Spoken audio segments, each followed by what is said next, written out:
সময় 10 গাছা মন সে পারতে।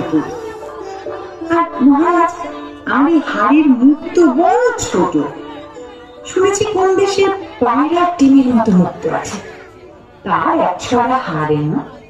সাগরের মাঝে মুক্তর রাজ্য, সেখান থেকে মুক্তর হার আনবো। আর কি আনবো রানী? শাড়ি না তো যেন বোঝা, আকাশের মতো নীল আর বাতাসের মতো ফুরফুরে, জলের মতো চিকন, সে শাড়ি কয়তো পরি। বেশ বেশ বেশ, তাই হবে। এবার তাহলে আমাকে হাসি মুখে বিদায় দাও। এসো। ছোট রানী রাজাকে হাসি মুখে বিদায় দিলেন। জাহাজে চড়তে যাবেন এমন সময় তার মনে পড়ল বড় রানী দুয়ো রানীর কথা। রাজা দুয়ো রানীর কাছে গেলেন। বড় রানী, বড় রানী।